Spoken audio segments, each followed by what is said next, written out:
তুমি মেম্বাৰৰ ল'ৰা নেকি? ষষ্ঠ শ্ৰেণীৰ ছাত্ৰক কিডনেপ কৰাক লৈ মৰাবেগাঁও পাৰ অঞ্চলত চাঞ্চল্য। ঘৰৰ সমীপৰ পৰাই কিডনেপ। এখন বগা ৰঙৰ বলেৰো ভকতপুৰা দিশৰ পৰা আহি উঠাই লৈ গৈছিল ছাত্ৰজনক। ঘটনা খবৰ সদৰি হৈ পৰাত মুদৈগুৰি ব্লক UPPL নেতৃত্বত ৰাওনা মৰাবেগা পাৰলৈ। ৰাজনৈতিক ষড়যন্ত্ৰৰ সন্দেহ ৰাইজৰ। সাংসদ জয়ন্ত বসুমতাৰী আৰু EM দাওবৈচা বড়ো ৰাওনা ঘটনাস্থলীলৈ। ঘৰৰ পৰা 5 কিলোমিটাৰ দূৰত খাৰুপেটীয়াৰ ফকীৰপাৰাত উদ্ধাৰ ছাত্ৰজন। ছাত্ৰজনৰ নাম আবু ৱাইদা আৰু পিতৃৰ নাম জুলফিকাৰ। ৱাৰীপুখুৰী জাতীয় বিদ্যালয়ৰ ছাত্ৰ আবু ৱাইদা। তদন্তৰ দাবী ৰাইজৰ, জনাইছে আৰক্ষী প্ৰশাসনক। শান্তিৰ বিতেৰত কাৰেই ষড়যন্ত্ৰ। জুলফিকাৰ মুদৈগুৰি ব্লক UPPLৰ অন্যতম কৰ্মী। ঘটনাৰ খবৰ সদৰি হৈ পৰাত ভেৰগাঁও জিলা UPPLৰ সজাতি দল উপস্থিত জুলফিকাৰ ঘৰত। অচিৰে দুষ্কৃতিকাৰী পৰিব আৰক্ষীৰ জালত, এই আশ্বাস কোকৰাঝাৰ সাংসদ জয়ন্ত বসুমতাৰী আৰু EM দাওবৈচা বড়োৰ। উক্ত ঘটনাৰ সন্দৰ্ভত সাংসদ জয়ন্ত বসুমতাৰীয়ে সাংবাদিকক কি ক'লে শুনকচোন।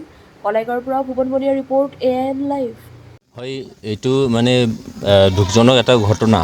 আজি ওদালগুৰি জিলাৰ ভেৰগাঁও আউটপোষ্টৰ অন্তৰ্গত মৰাভেগাপাৰ গাঁৱৰ আমাৰ জুলফিকাৰ আলী ডাঙৰীয়াৰ ক্লাছ 6ত পঢ়া এজন ল'ৰা, তেখেতক ঘৰৰ ওচৰৰ পৰাই কোনোবা দুষ্কৃতিকাৰীয়ে বলেৰো গাড়ীয়েদি উধাও হৈছিলে। কিন্তু এই ল'ৰাক আমি আকৌ ঘূৰাই পাইছোঁ, কিয়নো কিছু দূৰ লৈ গাড়ীৰে পলাইছিলে। কিন্তু পিছে আমাৰ এই গাঁৱৰে এজন ব্যক্তিয়ে পিছ লোৱাত তেখেতসকলে ল'ৰাক এটা জেগাত এৰি পলাই গ'ল। গাড়ীৰ নম্বৰটো এতিয়ালৈকে পোৱা হোৱা নাই। আমি ভাবিছোঁ এইটো কোনোবা দুষ্কৃতিকাৰীয়ে আমাৰ বিটিয়াৰ অঞ্চলত আজি প্ৰমোদ বড়ো ডাঙৰীয়াৰ নেতৃত্বত আজি UPPL চৰকাৰ চলি আছে। চৰকাৰ অহাৰ লগে লগে এই অঞ্চলত শান্তি ঘূৰাই আহিল। আমাৰ মাজত শান্তি সম্প্ৰীতি ঐক্য সংহতি নিশ্চয়কৈ ঘূৰাই পাইছোঁ। দুষ্কৃতিকাৰী কিছুমান আছে, কিছুমান ব্যক্তি বিশেষে, কিছুমান দল সংগঠন বিশেষে, যে এই অঞ্চলৰ অশান্তিটো তেওঁলোকে বৰ্তাই ৰাখিব বিচাৰে। কিছুমান উদ্দেশ্য প্ৰণোদিতভাৱে তেওঁলোকৰ হয়তো তেওঁলোকে ভাবে যে ইয়াত তেনেকুৱা গণ্ডগোলীয়া এটা পৰিৱেশ, অশান্তিময় এটা পৰিৱেশ সদায় ইয়াত মানে বাহাল থাকক, কাৰণ তেওঁলোকৰ উদ্দেশ্য সাধন হয়।